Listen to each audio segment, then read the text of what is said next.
Hello friends and welcome to the Medprocheck medical lectures.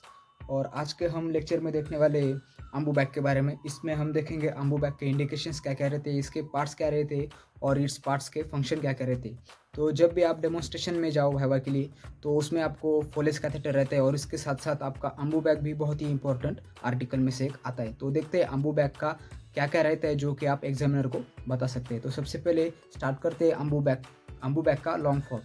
तो Ambu bag का long form रहता है ए यानी कि आर्टिफिशियल, एम यानी कि मैनुअल, बी यानी कि ब्रीदिंग एंड यू यानी कि यूनिट यानी कि आर्टिफिशियल शॉर्ट फॉर्म में हम अम्बू बैग ऐसा भी कह सकते हैं। तो सबसे पहले देखते हैं अम्बू बैग के कितने कितने साइज आते हैं। तो अम्बू बैग के 3 साइज आते हैं, जिसमें एक आता है अडल्ट साइज का, एक आता है चाइल्ड का और एक आता है इन्फेंट का। तो हमारे पास ये जो अम्बू बैग है ये हमने अडल्ट साइज का अम्बू बैग इधर लाया हुआ है। तो जो चाइल्ड और इन्फेंट के रहते तो उधर एक प्रेशर वॉल रहता है, यही एक डिफरेंस इन दो बैगों में होता है। और इसकी ये जो साइज़ रहती है, जो हमारी री इन्फ्लेटिंग बैग है, तो इस री इन्फ्लेटिंग बैग की जो साइज़ है वो इन्फेंट और चाइल्ड में छोटी रहती है और अडल्ट में बड़े साइज़ का अम्बू बैग रहता है। तो सबसे पहले देखते हैं इसके क्या क्या पार्ट्स रहते हैं। तो अम्बू बैग के पार्ट्स हम कैसे देखेंगे, तो इसका जो इनलेट है और इधर के साइड का आउटलेट है। तो सबसे पहले देखते हैं हम इनलेट में क्या क्या होता है। तो इनलेट में इधर आपको 2 ओपनिंग्स दिख जाएगी। तो जो बड़ी वाली ओपनिंग रहती है, तो बड़ी वाली ओपनिंग में हम अटैच करते हैं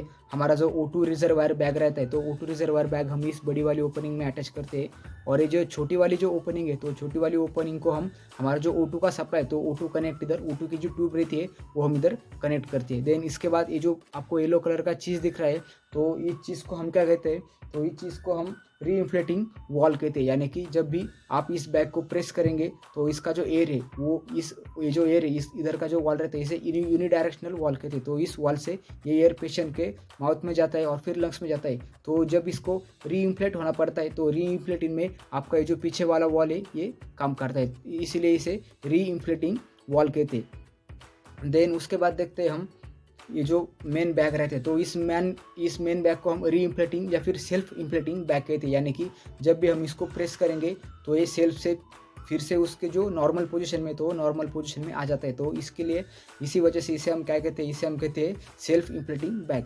देन आते हैं इसके माउथ पर। तो माउथ पर क्या क्या रहता है, इसे हम इनलेट का पोर्ट कहते हैं और ये आपका आउटलेट का पोर्ट है। तो आउटलेट के पोर्ट में आपका यूनिडायरेक्शनल वॉल रहता है, यूनिडायरेक्शनल वॉल, और उस जिसे हम फिश ओपनिंग या फिर फिश माउथ भी कहते हैं। तो फिश माउथ यानी कि क्या, इधर एक वर्टिकल लाइन आपको हमारे जो वोकल कॉर्ड्स रहते हैं वैसा दिख जाएगा। जब भी मैं बैग को प्रेस करूंगा तो वो ओपन हो जाएगा, आप इधर देख सकते हो बारीकी से।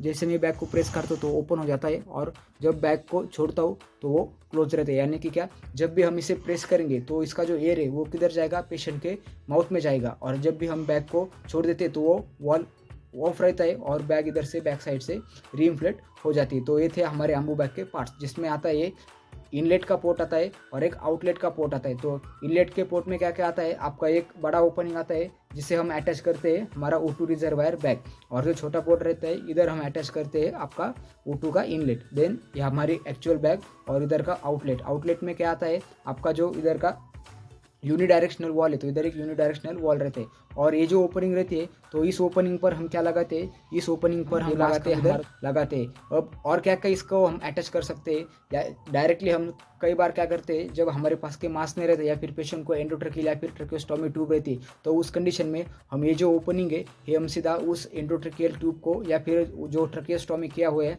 तो उस पर भी लगा सकते हैं। तो ये आपका पेशेंट का मास्क है। हम पेशेंट जब पोजीशन में रहते हैं तो पेशेंट के माउथ पर ऐसा रखते हैं और इधर से ऐसा लॉक कर देते हैं और पेशेंट को एयर देते हैं। तो इस तरह से आपका जो अम्बू बैग है वो वर्क करता है। देन इसका जो इनलेट पोर्ट है, तो इनलेट पोर्ट के बारे में भी जान लेते हैं कि इधर ये निकाल लेते हैं।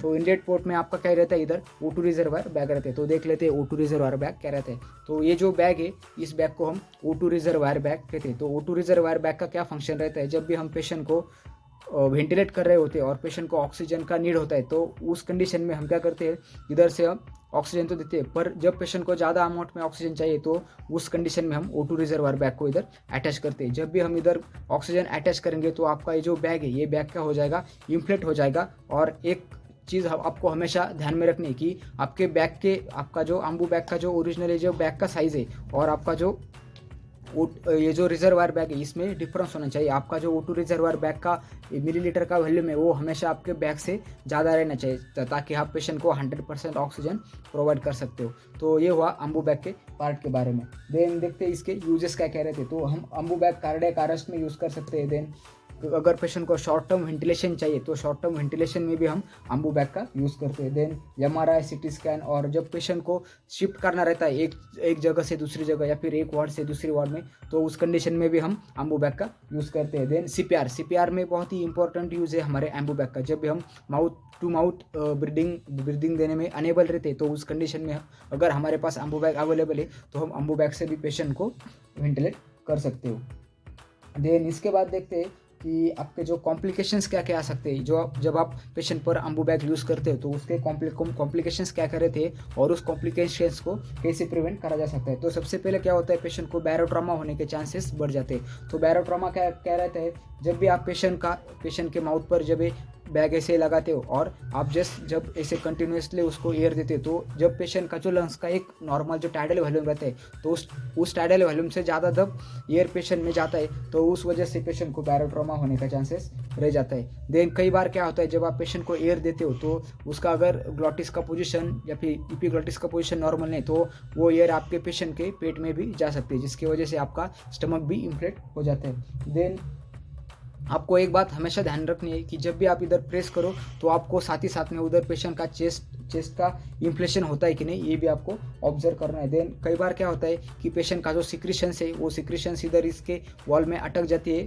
और उस वॉल में अगर और वही बैग हम दूसरे पेशेंट पर यूज़ करें तो पेशेंट को इन्फेक्शन के चांसेस भी बढ़ जाते हैं। तो ये हुआ अडल्ट बैग के बारे में। अभी हम देखते हैं जो हमारी चाइल्ड की या फिर इन्फेंट की जो बैग रहती है तो उसमें क्या डिफरेंस रहता है। तो हमारे पास अभी वो बैग अवेलेबल नहीं, मैं इस पर ही बता देता हूँ। सेम बैग रहती है, सिर्फ इसका साइज़ थोड़ा सा छोटा रहता है और ये जो साइजेस है वो जो O2 रिजर्वायर बैग का हुआ या फिर आपका O2 इनलेट का हुआ, ये साइज़ उसके सेम रहते हैं। सिर्फ इधर ये जो पार्ट है इधर एक प्रेशर लिमिटिंग वॉल रहता है। तो प्रेशर लिमिटिंग वॉल क्या रहता है, जब भी जैसे हमारी प्रेशर कुकर की सीटी रहती है वो क्या करती है, जब भी हमारा प्रेशर कुकर की सीटी क्या करती है, जब भी कुकर में आपका प्रेशर बढ़ जाता है तो उस टाइम पर वो सीटी ओपन हो जाती है। तो उसी तरह से जब हम प्रेशर को ज़्यादा एयर देते हैं, अगर पेशेंट का आगे में कुछ ऑब्स्ट्रक्शंस वगैरह है तो ये एयर क्या होगा, उधर से पास नहीं होता है। तो उस प्रेशर को रिलीज करने के लिए इधर एक प्रेशर रिलीजिंग वॉल रहता है। जब पेशेंट को 100% O2 प्रोवाइड कराना हो तो हम उस वॉल को प्रेस कर सकते हैं और फिर भी